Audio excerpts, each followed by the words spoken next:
civilizations which are older than our own and have got much further than we have. They must have very advanced technologies. And I wonder what forms these technologies take.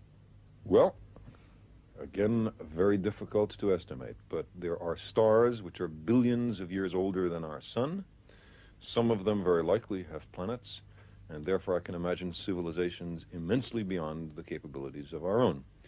What capabilities those are, no one can tell, in the same sense that even the most fantastic prognostications from the middle of the 19th century about the technology of the 20th century all fell short. People like Jules Verne, asked to imagine what transportation devices people would have in 1950, imagined a kind of Victorian living room, yes, with plush velvet furniture in a gondola at the bottom of an enormous balloon which went from New York to San Francisco in only a few weeks. And he was, of course, the most imaginative speculative thinker of the 19th century. Others would have been more cautious. So it's very difficult to predict far into the future, even 100 years, when not only new technology, but new scientific principles may be discovered. So far, we've been talking about contact either by radio or direct physical contact by space probes. But there might be other means of doing it. It does, I know, sound very like science fiction to talk about teleportation or thought travel, but do you think this is entirely out of the question at the moment? And if so, should we be considering it seriously? Well, there's very little in science which is absolutely out of the question, but I don't know of any evidence which suggests that we should invest a lot of time and money on those particular ventures, although I would not oppose anyone who thought that it was a useful investment of his time. Then what should we be doing about this research? I would say that there are several lines of approach, all of which look promising and should be pursued further.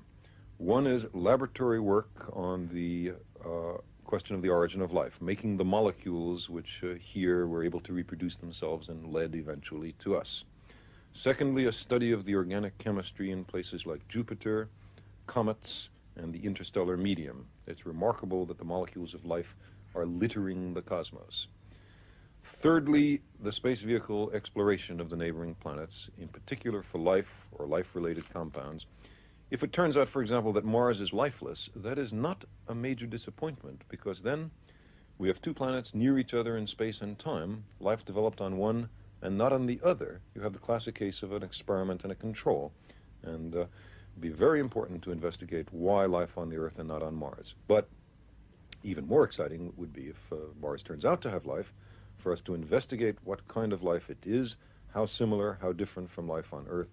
That will immensely broaden the science of biology. And then there is certainly the serious work, long-term, patient, cautious investigation of other stars for possible signals being sent our way. After all, we have made a start. And I'm thinking, of course, of Pioneer 10, which has bypassed Jupiter and is now on its way out of the solar system, carrying a plaque with a message. Yes, that's right. Pioneer 10 is the first interstellar spacecraft of mankind, but only by accident. That is, it was designed to examine Jupiter and came so close to Jupiter that it was ejected from the solar system by Jupiter's gravity. That being the case, we thought it would be a nice idea to have a kind of cosmic greeting card on it in the remote contingency that it were at some future time to be intercepted by some advanced civilization. And so a 6 by 9 inch gold anodized aluminum plaque was designed, which has a mysterious part and an obvious part to it. The mysterious part is the man and the woman to the right of the plaque. And they will be mysterious because there will not be men and women anywhere else. The rest of the message we think is written in galactic clear, in the one language we have in common with everyone else, namely the language of science. And it essentially indicates the planet from which the spacecraft was launched, the star around which that planet goes. Out of the several 100,000 million stars in the galaxy, it specifies one, and the year of launch out of the 10,000 million year history of the galaxy. And it does it by reference to a set of galactic clocks called pulsars. Well, the chance of this being intercepted is small, precisely because space is so empty. It's traveling so slowly, even though it's the fastest thing we've ever launched, that it will take it 80,000 years to get to the nearest star, but it's not headed towards the nearest star. So it will very likely survive for billions of years, but